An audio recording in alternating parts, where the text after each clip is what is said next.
इंदौर के यशवंत क्लब में आज एनआरआई महापर्व का चौथा संस्करण का धमाकेदार आगाज किया गया।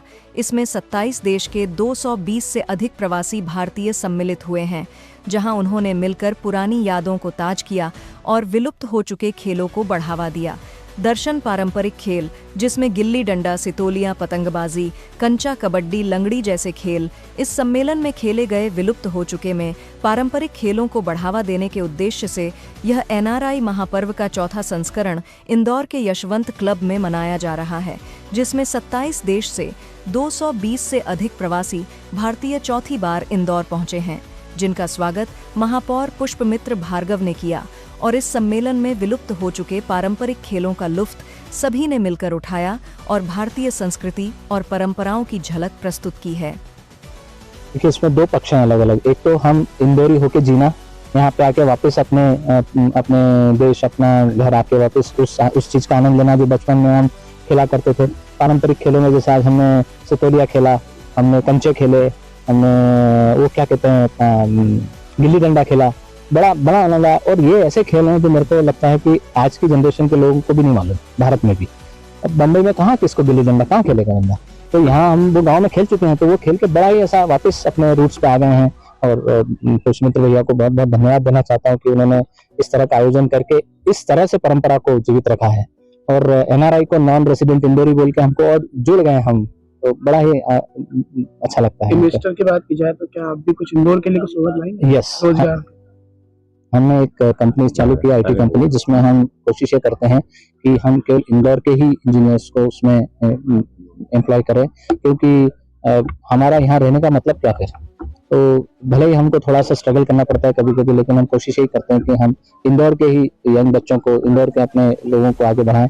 दूसरा, हम इंदौर की जो परंपराएं हैं, इंदौर की जो यूनिकनेस है हर चीज़ की, खान पान में कह लें, त्योहारों में कह लें, या फिर जो संबंधों में वो उसको हम बढ़ावा देते हैं। जैसे मैं सबको ये कहता हूँ, यूरोप के लिए बातें करते रहते बच्चे यंग से, हम टोमेटिनो में जाएंगे। टोमेटिनो जानते ना, तो टमाटर का फेस्टिवल होता है।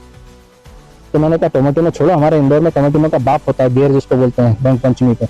मतलब क्या तो उसमें लोग आते हैं और कितने तरह के लोग आते हैं, और क्या आनंद और उल्लास और कितना अनुशासन रहता है, और जिसमें प्रशासन भी भागीदार रहता है। लोग, ये जन त्योहार है, ये मेरे ख्याल से भारत में और कहीं नहीं होता ये, सिवाय अपने यहाँ के। तो ये इस चीज को हम बहुत प्रमोट करते हैं। अपने यहाँ की परंपराएं, जैसे अपने यहाँ की मशहूरी साड़ियाँ हैं, अपने यहाँ के जैसे छतरियाँ हैं, कांच मंदिर है, ये तो हमारे यहाँ जो अपने यहाँ की चीजें हैं, जो शायद अपने यहाँ के बच्चे भी नहीं जानते हैं इतना, उनको हम बाहर बहुत प्रमोट करते हैं, बहुत उसके बारे में चर्चा करते हैं, पेपर लिखते हैं अखबारों में। मेरी पत्नी खुद प्रोफेसर है वहाँ पे, और वो इंडिया के बारे में इंडिया सेंटर भी चलाती हैं, उसके डायरेक्टर हैं। और पुष्पमित्र भैया के साथ यहाँ के कल्चरल जो सांस्कृतिक चीजें हैं, उनको बच्चों तक कैसे पहुंचाएं, इस पे काम भी कर रही हैं। कैसा लगता है आपको कल्चर से आप जुड़े हैं, किस तरह के क्या कहना? भैया, हम तो दिल से बिल्कुल देसी हैं, हमारे कल्चर हमारे में से निकल ही नहीं पाया है। हम मतलब कहते हैं ना कि इंदौर वाले को बाहर ले जाए, बट उसके अंदर से इंदौर निकालना बहुत मुश्किल है। तो हम तो बाहर जा भी चुके हैं, मैं तो 10 साल टोक्यो रहा हूँ, 10 साल मतलब जापान में रहा हूँ, 10 साल अभी स्वीडन में हो गए हैं। लेकिन हमारे बच्चे हमारे सब एयरपोर्ट से उतर के सबसे पहले पोहा, कचौरी, समोसे का लेते हैं, बोले पापा दवाई बाद में खा लेंगे। तो ये तो हमारा कल्चर है ही भैया। आपका नाम बता दीजिए। मेरा नाम गौतम बिल्लोरे, स्वीडन में रहता हूँ। देखिए, देश के सबसे स्वच्छ शहर ने कई लोगों को यहाँ आने का मौका दिया है।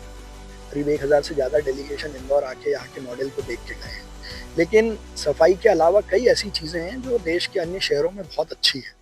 चाहे सूरत का सीवरेज का मैनेजमेंट हो, उनका AICCC का सेंटर हो, नवी मुंबई में उनका वेस्ट मैनेजमेंट बहुत अच्छा है, ट्रैफिक मैनेजमेंट बहुत अच्छा है, उनकी दोनों की बिल्डिंग्स बहुत अच्छी हैं नगर निगम की।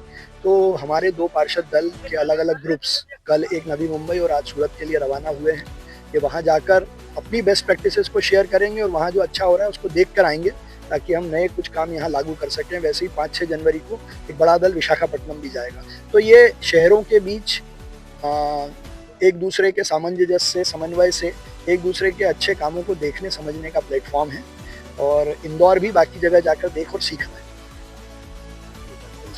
देखिए, हर साल की तरह इस बार भी 17 दिसंबर को दुनिया भर में रहने वाले इंदौरी, अपने नॉन रेसिडेंट इंदौरी अपने शहर में आ गए हैं, और आज सुबह उन्होंने गुल्ली डंडा, पतंग, लट्टू, कंचे के साथ अपनी पुरानी यादों को या ताज़ा किया और शहर में जो उन्होंने आनंद लिए उनको फिर से लिया है। और शाम को बिजनेस मीट होगी, शहर में उनका क्या योगदान होगा, डेवलपमेंट में क्या उनकी भूमिका हो सकती है, क्या नया इन्वेस्टमेंट आ सकता है, दुनिया में कौन से अच्छे काम हो रहे हैं, इन सबको साझा शाम को हम बिजनेस मीट और एनुअल फंक्शन में करेंगे।